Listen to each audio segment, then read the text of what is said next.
Добрый день, дорогие овны! Добро пожаловать на мой канал. И в этом видео я расскажу ваш гороскоп на июль 2024 года. Да, дорогие, если вы смотрели большое видео «Лето надежд», где я рассказывала про июнь, июль и август 2024, то вы примерно знаете, про что я сейчас буду говорить. Кто не смотрел, слушаем сейчас. В конце ролика прикреплю большое видео на трехмесячный летний гороскоп. Ну а сейчас поехали.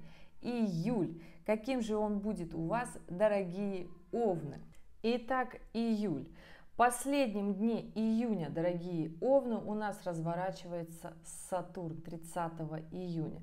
Что будет случаться и происходить в эту неделю? Потому что обычно мы всегда чувствуем это плюс-минус 3 дня от даты разворота планет. И здесь, конечно же, история того, что, да, дорогие овны, будет чувствоваться такое некое ощущение плодотворно потрудиться, что-то поделать. Но для вас, дорогие те овны, кто живут по Солнцу, эта история абсолютно нормальна. Земная такая продуктивная, плодотворная энергия вам, я бы так сказала, в жилу, да, поэтому работайте, трудитесь активно. У кого-то, кто не владеет энергиями Сатурна, да, то есть если в вашей натальной карте сильный Сатурн, но вы не живете по Солнцу, живете больше по Луне, то есть вот такая история, да, то есть нет у вас таких пробивных, мощных, активных качеств, да, и Луна проявлена больше, тогда здесь вам будет сложновато, конечно, поэтому ощущайте вот этот диссонанс и понимайте, что все-таки я как астролог рекомендую вам жить по Солнцу, потому что только солнечная энергия даст максимально больше сил для борьбы с трудностями и проблемами в реальной жизни. А проблемы и трудности у нас какие? Работа, финансы, карьеры, деньгозарабатывание, любовные отношения. Если все это не клеится, то, конечно же, потом начинает провисать здоровье, потому что сил-то мы столько много по-овновски не потратили. Да, дорогие, идем дальше. 3 июля у нас разворачивается Нептун, и Нептун — это та планета, которая дает овнам вдохновение. Она вообще всем дает вдохновение, но так как Овен — это знак зодиака, который все-таки любит что-то делать с творческим таким запалом, активно, любит что-то творить, то здесь, конечно же, Нептун, если он в вашей натальной карте сильный, активный, вы им занимаетесь, тогда к вам придет вот это вдохновение. С самого первого дня, кстати, июля и на первую неделю уходящего цикла у вас будет максимальная такая энергия вдохновения, активности, я бы так сказала, легкости. У кого-то, кто не владеет энергиями Нептуна, будет, конечно же, такое депрессивное состояние, ощущение того, что ну как-то вот не хочется мне работать, хочется отдыхать, расслабляться. Тоже хорошо, если у вас давно не было отдыха или же вы устали, то первая неделя июля хорошо для того, чтобы отдохнуть. Для того, чтобы, ну вот если у вас спланирован был отпуск, да, отдых, отдохните. Особенно если понимаете, что дела не делаются и здесь вообще уже все, сил нет. Конечно же, ребят, нужно отдохнуть. Отдых является залогом наших как раз-таки действующих сил, нашей активности и наших эмоций. Конечно же, понимаете, что все мы овны разного времени, даты и места рождения, и у всех гороскоп будет проигрываться по-разному, потому что у нас у каждого транзитные карты и аспекты в них на каждый день гороскопа будут разные. Я же рассказываю общий гороскоп, да, поэтому здесь, пожалуйста, понимайте и будьте ответственны. Идем дальше. 6 июля, дорогие овны, у нас будет новолуние в Раке. Я не скажу, что какой-то очень сложный, мощный, напряженный день, который будет выбивать из колеи.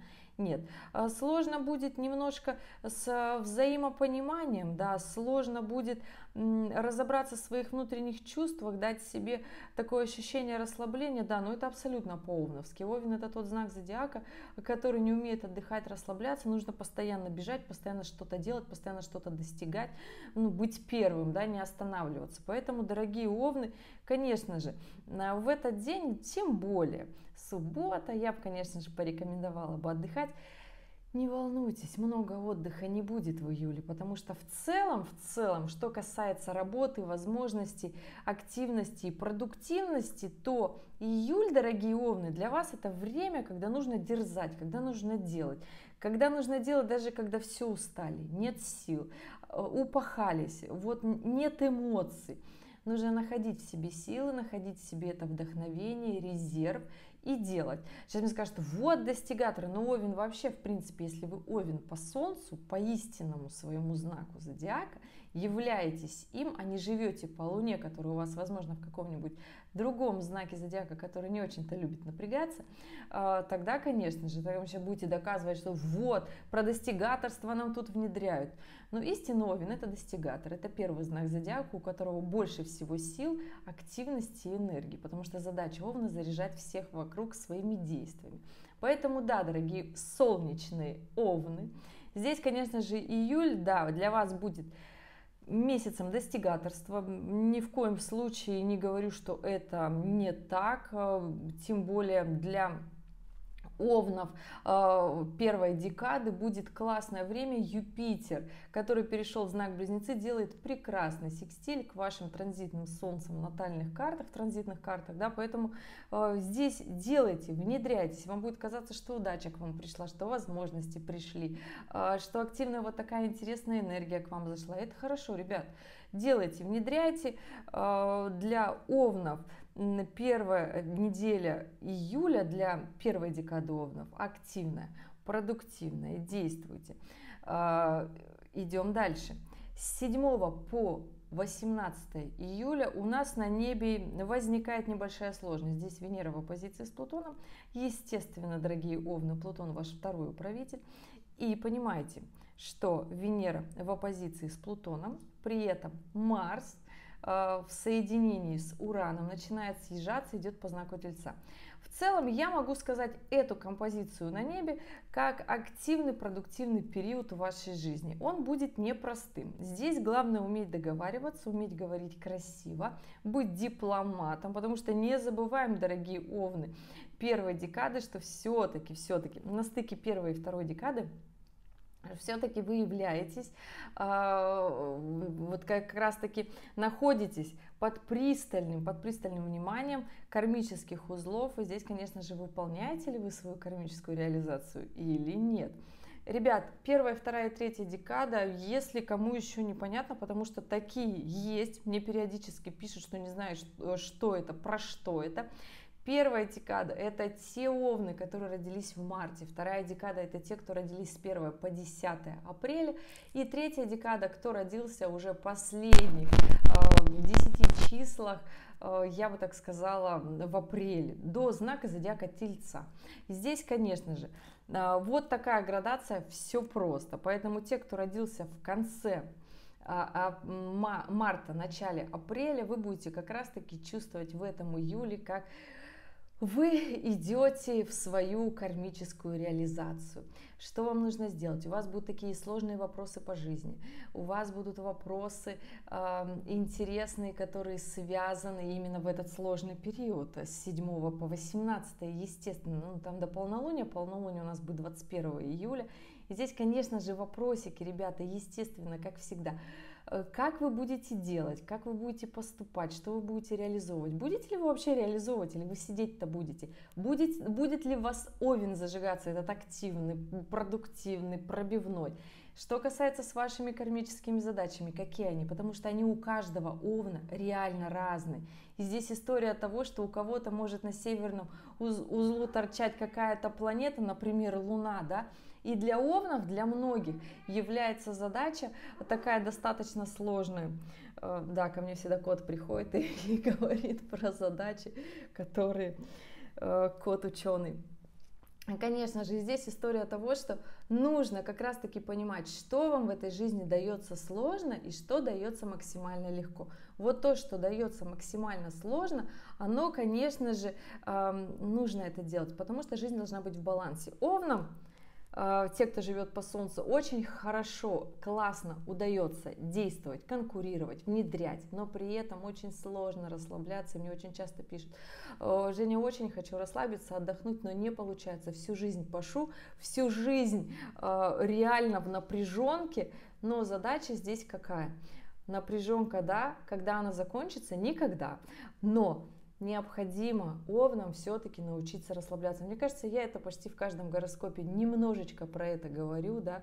Да, дорогие овны, необходимо найти вот этот вот свой внутренний, вот, я бы сказала, такой союз, да, гармонии, расслабления и активности, потому что все-таки Марс, Плутон, ваши управители, активно бушуют, у вас, в принципе, всегда по жизни. Сейчас мы перешли, когда Плутон очень активно действует, меняет знак с одного на другой. И здесь, конечно же, кот ученый, ты давай уходи, не мешай. И здесь, конечно же, история того, что нужно это понимать.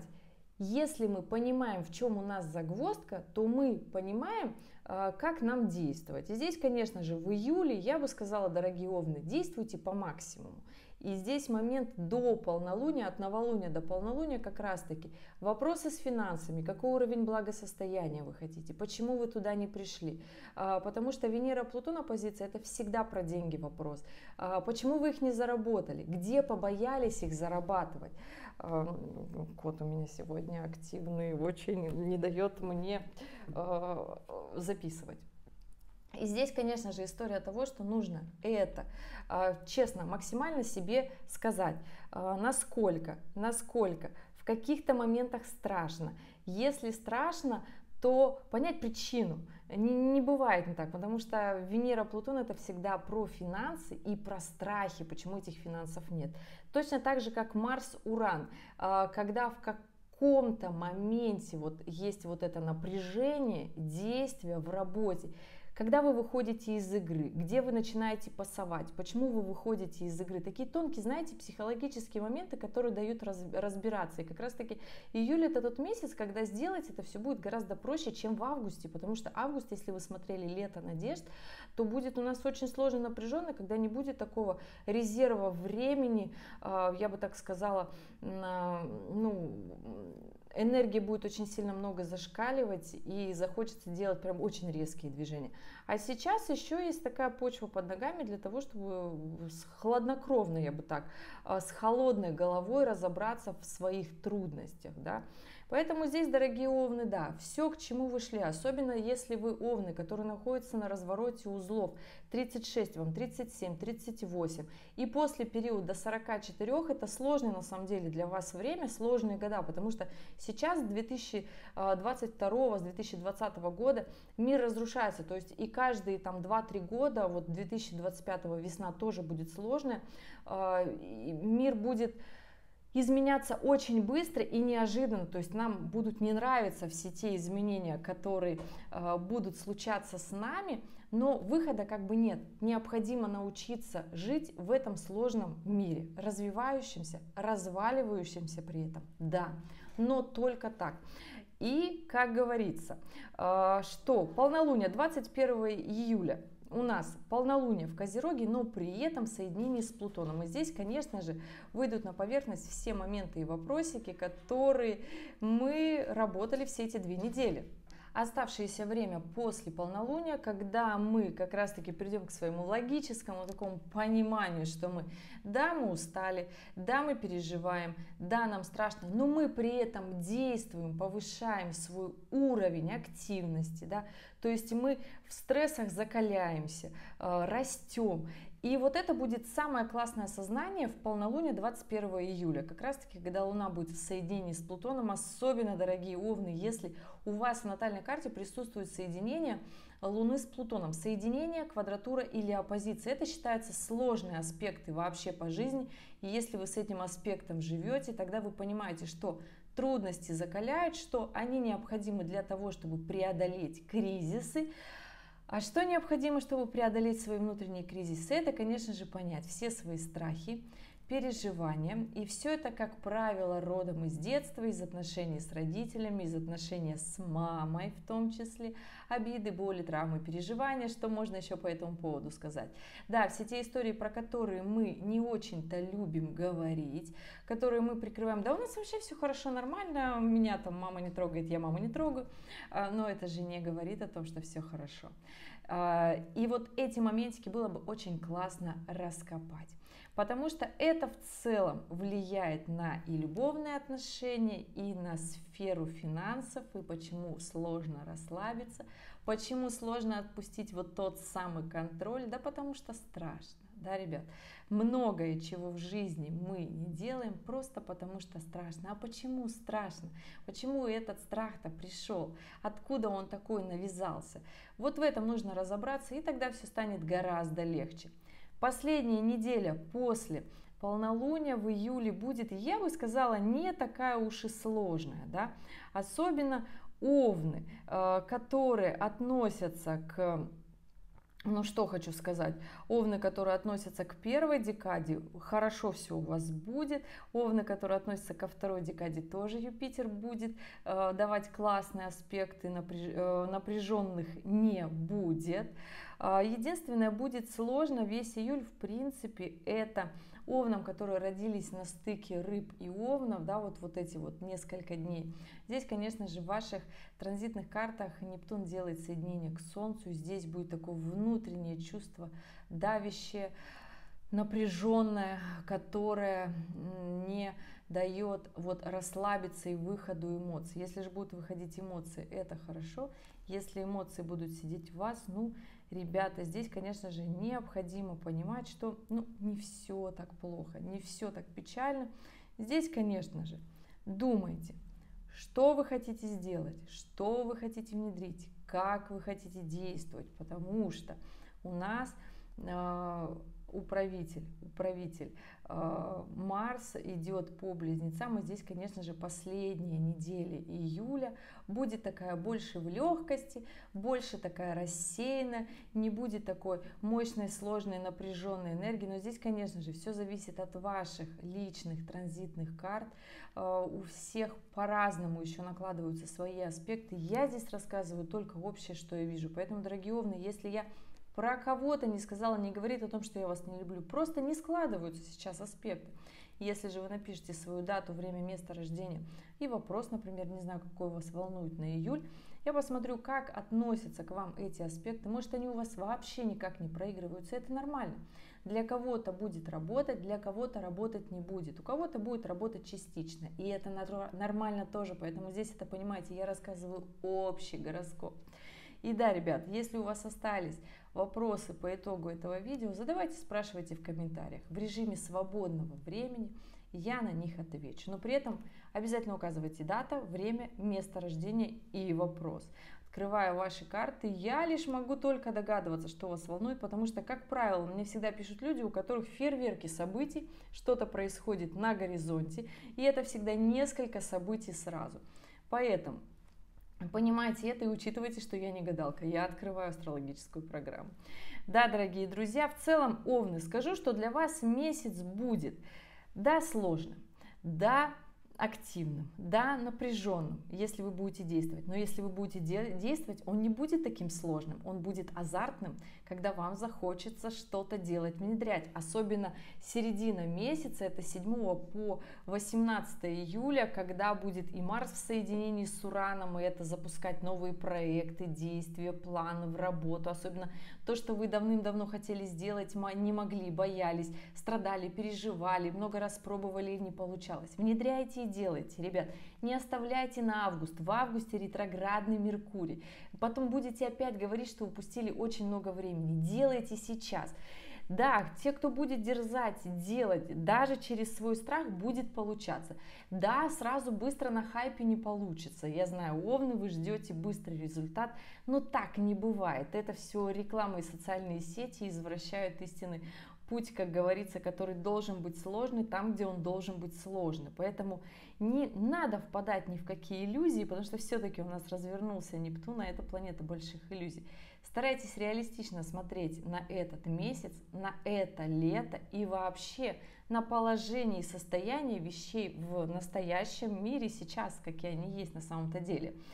И да, действуйте. Еще раз говорю, истинные овны по Солнцу – это те, кто действует. И поэтому дерзайте. В этом июле у вас должно получиться, если вы будете действовать. Без действия, конечно, овна не работает ничего. Ребят, спасибо, что были здесь, спасибо, что досмотрели это видео до конца. Я желаю продуктивного июля. В конце видео по классике актуальные ролики, которые, если вы еще не видели, посмотрите и примите верное решение. И здесь и лето надежд, здесь и краткое описание знака зодиака Овен. Делайте, действуйте, смотрите и задавайте вопросы, если вам что-то непонятно. Ну а самых активных, конечно же, жду на консультациях. В описании под видео все ссылочки оставлю. Вступайте в социальные сети, записывайтесь на консультацию. До конца лета летние приятные цены. Ребят, я желаю вам активного месяца и увидимся с вами в следующем ролике. Пока-пока.